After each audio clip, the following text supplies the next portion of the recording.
Breaking অবশেষে আগামীকাল রবিবার নবম পে স্কেলের গেজেট প্রকাশ হচ্ছে।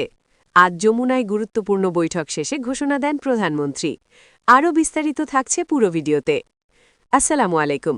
আপনি যদি একজন সরকারি চাকরিজীবী হয়ে থাকেন, নবম পে স্কেলের আপডেট সবার আগে পেতে আমাদের চ্যানেলটি সাবস্ক্রাইব করে দিন এবং ভিডিওতে লাইক করে দিন। ধন্যবাদ। আজ সরকারি চাকরিজীবীদের জন্য এক বড় সংবাদ এসেছে। বহু প্রতীক্ষিত নবম পে স্কেলের গেজেট অবশেষে প্রকাশ হতে যাচ্ছে। এই একটি ঘোষণাই যেন দীর্ঘদিনের অপেক্ষা, হতাশা এবং দাবির একসাথে জবাব হয়ে দাঁড়িয়েছে। যমুনায় অনুষ্ঠিত গুরুত্বপূর্ণ বৈঠকে প্রধানমন্ত্রী চূড়ান্ত ঘোষণা দেওয়ার পর থেকেই বিষয়টি জাতীয় আলোচনার কেন্দ্রে পরিণত হয়েছে। নবম পে স্কেল নিয়ে দীর্ঘদিন ধরেই আলোচনা চলছিল। বিভিন্ন সময়ে আন্দোলন, দাবি, স্মারকলিপি প্রদান এবং আলোচনার মাধ্যমে সরকারি চাকরিজীবীরা তাদের ন্যায্য বেতন কাঠামোর দাবি তুলে ধরেছেন। বর্তমান অর্থনৈতিক বাস্তবতায় দ্রব্যমূল্যের ঊর্ধ্বগতি, বাসা ভাড়া বৃদ্ধি, চিকিৎসা ব্যয় এবং নিত্য প্রয়োজনীয় পণ্যের দাম বৃদ্ধির কারণে বিদ্যমান বেতন কাঠামো অনেকাংশেই অপ্রতুল হয়ে পড়েছিল। ফলে একটি যুগোপযোগী পে স্কেলের প্রয়োজনীয়তা অত্যন্ত জোরালো হয়ে ওঠে। এই প্রেক্ষাপটে গঠিত পে কমিশন দেশের সার্বিক অর্থনৈতিক অবস্থা, সরকারি রাজস্ব, ব্যয় কাঠামো এবং কর্মচারীদের জীবনযাত্রার মান বিবেচনায় নিয়ে একটি সুপরিকল্পিত প্রস্তাবনা তৈরি করে। সেই প্রস্তাবনার ভিত্তিতেই নবম পে স্কেলের খসড়া তৈরি করা হয়, যা নিয়ে একাধিক ধাপে আলোচনা এবং পর্যালোচনা শেষে অবশেষে গেজেট প্রকাশের সিদ্ধান্ত নেওয়া হয়েছে। নতুন এই পে স্কেলের সবচেয়ে গুরুত্বপূর্ণ দিক হচ্ছে বেসিক বেতনের উল্লেখযোগ্য বৃদ্ধি। বিভিন্ন গ্রেড অনুযায়ী বেতন পুনর্নির্ধারণ করা হয়েছে, যেখানে নিম্ন গ্রেডের কর্মচারীদের জন্য তুলনামূলক বেশি শতাংশ হারে বৃদ্ধি রাখা হয়েছে। এর ফলে যারা এতদিন সীমিত আয়ের কারণে সবচেয়ে বেশি চাপে ছিলেন, তারা কিছুটা হলেও স্বস্তি পাবেন। একই সঙ্গে উচ্চপদস্থ কর্মকর্তাদের জন্য বেতন কাঠামোতে পরিবর্তন আনা হয়েছে, তবে সেখানে একটি ভারসাম্য রক্ষা করার চেষ্টা করা হয়েছে, যাতে বেতন বৈষম্য অতিরিক্ত না বাড়ে। গ্রেড ভিত্তিক পার্থক্য থাকলেও সামগ্রিকভাবে একটি সমন্বিত কাঠামো তৈরি করা হয়েছে। বাড়ি ভাড়া ভাতা এই পে স্কেলের একটি গুরুত্বপূর্ণ অংশ। নতুন কাঠামোয় শহর ভেদে এবং অবস্থান ভেদে বাড়ি ভাড়ার হার নির্ধারণ করা হয়েছে। মহানগর এলাকায় কর্মরতদের জন্য আলাদা হার, জেলা শহরে কর্মরতদের জন্য আলাদা হার এবং গ্রামীণ এলাকায় কর্মরতদের জন্য ভিন্ন হার নির্ধারণের পরিকল্পনা করা হয়েছে। এর ফলে বাস্তবতার সাথে সামঞ্জস্য রেখে ভাতা পাওয়া সম্ভব হবে। চিকিৎসা ভাতাতেও পরিবর্তন আনা হয়েছে। বর্তমান সময়ে চিকিৎসা ব্যয় যেভাবে বেড়েছে তা বিবেচনায় রেখে এই খাতে বাড়তি সুবিধা দেওয়া হচ্ছে। কর্মচারী এবং তাদের পরিবারের সদস্যদের জন্য চিকিৎসা সুরক্ষা নিশ্চিত করার দিকেও গুরুত্ব দেওয়া হয়েছে। যাতায়াত ভাতা, উৎসব ভাতা, শিক্ষা সহায়তা এসব ক্ষেত্রেও নতুন করে পর্যালোচনা করা হয়েছে। বিশেষ করে উৎসব ভাতার ক্ষেত্রে বেসিক বেতনের সাথে একটি নির্দিষ্ট অনুপাত বজায় রাখার প্রস্তাব রাখা হয়েছে, যাতে কর্মচারীরা উৎসবের সময় আর্থিক স্বস্তি পান।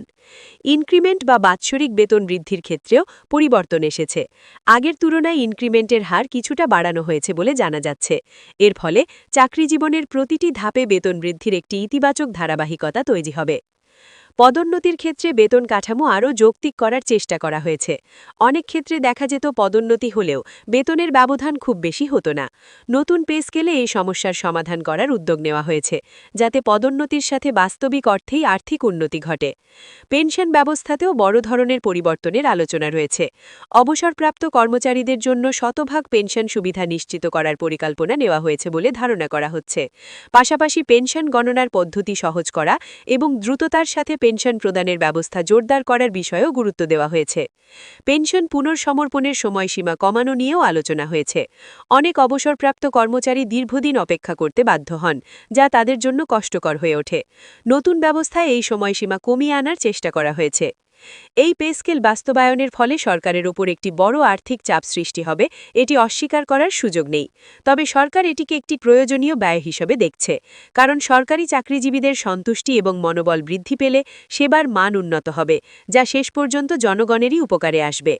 অর্থনীতিবিদরা বলছেন বেতন বৃদ্ধি পেলে মানুষের ক্রয় ক্ষমতা বাড়বে, বাজারে অর্থের প্রবাহ বৃদ্ধি পাবে, যা সামগ্রিক অর্থনীতিতে ইতিবাচক প্রভাব ফেলতে পারে। তবে একই সঙ্গে মুদ্রাস্ফীতির বিষয়টি নিয়ন্ত্রণে রাখা অত্যন্ত গুরুত্বপূর্ণ হবে। যমুনায় অনুষ্ঠিত বৈঠকে এসব বিষয় নিয়েই বিস্তারিত আলোচনা হয়। অর্থমন্ত্রী, জনপ্রশাসন মন্ত্রণালয়ের ঊর্ধ্বতন কর্মকর্তারা এবং পে কমিশনের সদস্যরা সেখানে উপস্থিত ছিলেন। দীর্ঘ আলোচনার পর প্রধানমন্ত্রী চূড়ান্ত সিদ্ধান্ত দেন এবং গেজেট প্রকাশের ঘোষণা দেন। এই ঘোষণার পর থেকেই সামাজিক যোগাযোগ মাধ্যমে ব্যাপক প্রতিক্রিয়া দেখা যাচ্ছে। কেউ আনন্দে উচ্ছ্বসিত, কেউ আবার অপেক্ষা করছেন গেজেটের বিস্তারিত জানার জন্য। অনেকেই নিজেদের সম্ভাব্য বেতন হিসাব করতে শুরু করেছেন। নতুন সরকারি চাকরির প্রতি আগ্রহ বাড়ার সম্ভাবনাও তৈরি হয়েছে। নতুন পে স্কেল মেধাবীদের আকৃষ্ট করতে পারে, যা প্রশাসনের দক্ষতা বৃদ্ধিতে সহায়ক হবে। তবে এর পাশাপাশি কর্মদক্ষতা, জবাবদিহিতা এবং স্বচ্ছতা নিশ্চিত করাও সমান গুরুত্বপূর্ণ। নতুন পে স্কেলের মাধ্যমে দীর্ঘদিনের বেতন বৈষম্য কমানোর চেষ্টা করা হয়েছে। একই গ্রেডের মধ্যে অসামঞ্জস্য দূর করার উদ্যোগ নেওয়া হয়েছে। এতে কর্মক্ষেত্রে একটি ইতিবাচক পরিবেশ সৃষ্টি হতে পারে।